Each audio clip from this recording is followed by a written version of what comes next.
Realty, and she's an analyst and research. She's a co-founder of Angel and Horse Analysis and Research Company.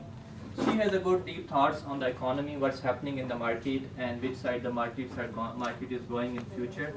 And she's a motivational speaker where she talk about mostly how to boost your business, how to boost your boost your sales skills, and she'll be talking and giving us lots of insight of the economy, what will be the future. So hopefully we'll learn from her a lot today, and I'll hand over to Nicole. Thank you very much for coming. Let's give her a round of applause.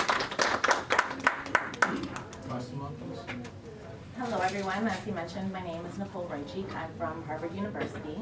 I'm the co-founder of Angel and Horse, and what we do is we analyze and assess the trends of the Wall Street. Particularly the S&P 500, which I'm sure some of you may heard of, is a bag containing 500 blue chip companies that define the path of the present-day market. The monetary system of economics has been my interest for some time now, and today I've been invited here by Mr. Irfan Malik to come and speak to you, ladies and gentlemen, who are actively engaged in the real estate market of the GTA.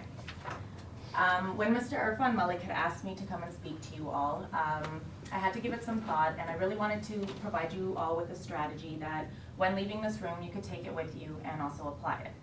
And I'm not going to stand here and speak on the real estate markets or their trends. Instead, we are going to reflect on how we can increase your sales. So without further ado, let's jump right in. After some thought and consideration, as I had said, a very interesting technique that I had learned came to mind. And I personally like to adapt this process. It is called SWOT. It has 4 different divisions. I myself am no real estate agent, nor do I intend to be. However, this same strategy is a governing principle that is used in all of the blue chip companies. And it can also be applied to various aspects in life. I firmly believe that if you can understand and incorporate this strategy into your own personal strategy, then in all likelihood, you will definitely reap the rewards. So SWOT. No, I'm not referring to a SWAT team, a special weapons and tactics unit here to increase your sales. I'm referring to SWOT. Instead, it is SWOT. S is for strengths, W is for weaknesses, O is for opportunities, and T is for threats. Altogether, these 4 divisions come together into your persona. So, now what is persona? Before we elaborate on SWOT, persona is the aspect of someone's character that is presented to or perceived by the others. Okay, great. So, the aspect of someone's character that is presented to or perceived by others. Really, one can say that this is all about perception. I agree. I mean, how somebody perceives you is directly reflected on how you perceive yourself. If you do not project and exude that confidence, how do you expect someone to view you as confident, or let alone have confidence in you? Confidence that you will meet their needs and attain their objective, them being your client. So remember, that's what a successful agent is. One that is able to achieve the objective for their client. Now, the statement may come to some of you as a surprise, as typically growing up, we are all taught to achieve objectives for ourselves. Well, the fact is, it is the other way around. Success can only be achieved by achieving the objective for the others. If your prerogative is to only seek success for yourself, then it is my strong suggestion you look elsewhere, maybe become a bodybuilder or a model for Calvin Klein, because in real estate, the key aspect to enhancing your success in real estate is amplified based on this objective of achieving the objective for the client. The main point I want to emphasize on is to be authentic. I can't stress this enough. There is so much power in being authentic when you can provide that trust into your client that this isn't only about you gaining your commission, but also about you genuinely wanting to address and meet their needs as the client. And and that they are more than satisfied with your services and your outlook.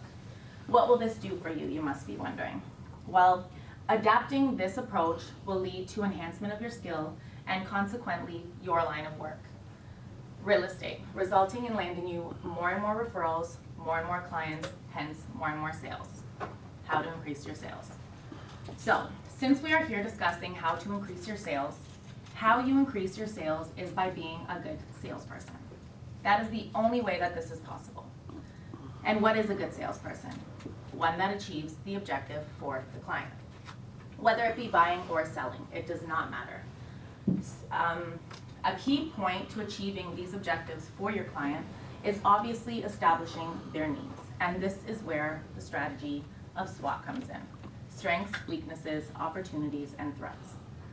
So what I'd like to get across here is how to balance yourselves with the needs of the client in such a way that their needs are met and you are in return rewarded for your services, which is a win-win situation.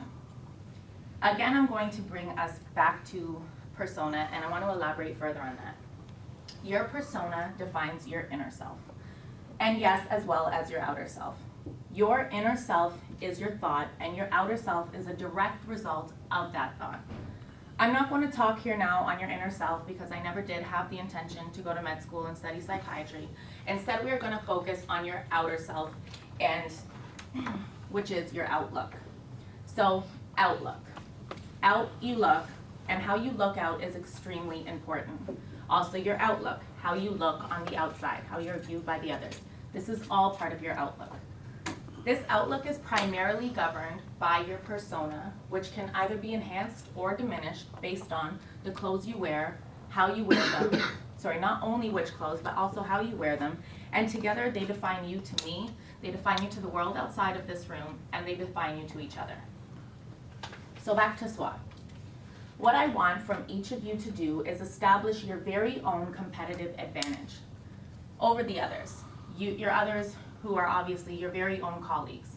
Rather than being in a negative competition with each other, just establish your own competitive advantage. You know, never in school, never in jobs, never in my social life, nor within family did I ever see somebody get far ahead by being self-absorbed or self-obsessed. And if they did, it was very short-lived. The truth is, the boat of selfishness does not sail very far. And that is the truth of the matter. The boat of selfishness never does sail very far.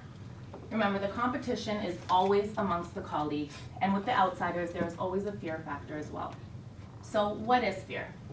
Fear is false evidence appearing real. False evidence appearing real. That's what fear is. So rather than focusing on everyone else's eggs in their basket, focus on your own eggs in your own basket. Like I mentioned earlier about selfishness, this is not being selfish. Instead, this is being truthful to your own self. Focus on how you like those eggs. Do you like them sunny side up? Do you like them over easy? I personally like mine over easy. But of course, I'm only figuratively speaking. We are not talking about eggs. Comparing and competing will only create